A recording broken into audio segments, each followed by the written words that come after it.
Congressman, I got one more question for you. And I've kept you an hour now. 100 days in, where would you grade President Trump? Overall, no question, he's better than Kamala Harris, which was our choice in November. I'd probably give him about a C or a C plus. And I'm like my mom. My mom was a tough grader, and I'm a tough grader too. Okay, the only A I would give during my lifetime would be maybe Ronald Reagan at an A minus or a B plus, and he's the best president during my lifetime.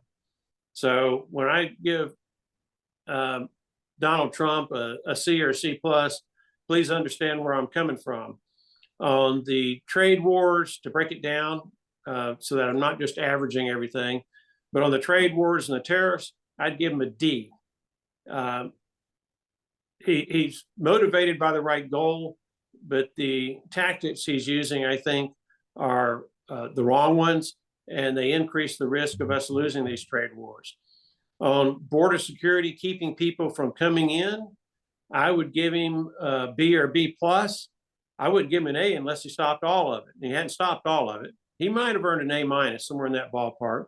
In deporting people, I'd give him a C or a C minus, maybe a D plus.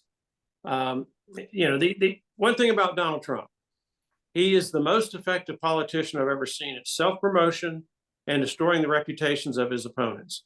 I've never seen anybody better at doing those two things than Donald Trump. And part of self-promotion is taking stuff that has occurred and making it look bigger and better than it is, okay? And so he's done that with, in my judgment, deportations.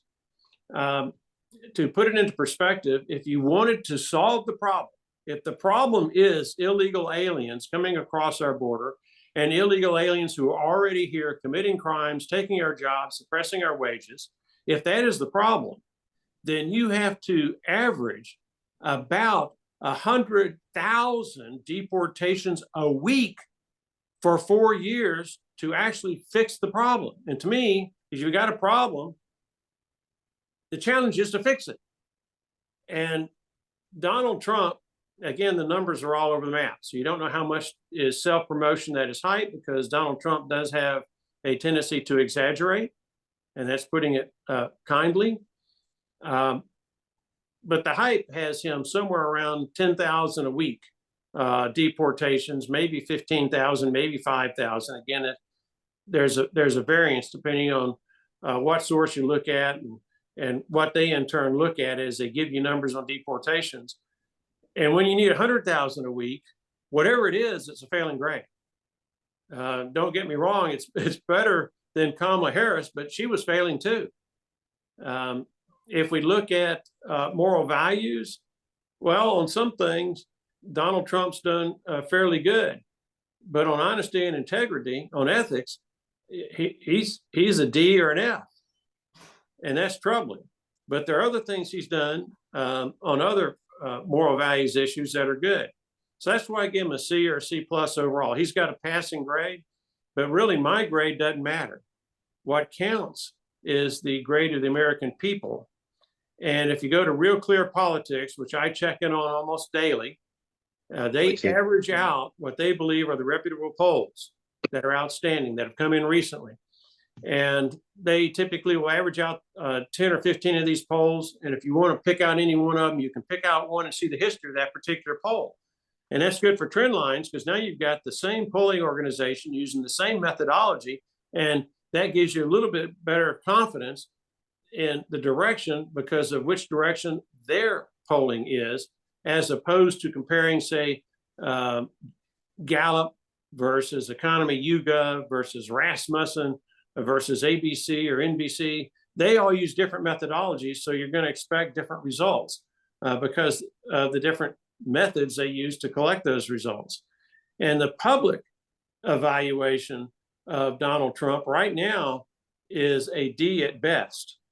The latest is 7 percentage points more of the American people have an unfavorable perception of Donald Trump's job performance than have a favorable perception. That's upside down.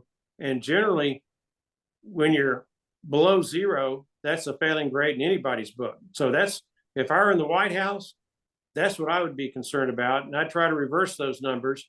Donald Trump was +6 favorable job performance back in January. So Wow. he's had a pretty significant 13-point drop from 6-point favorable net to 7-point unfavorable net.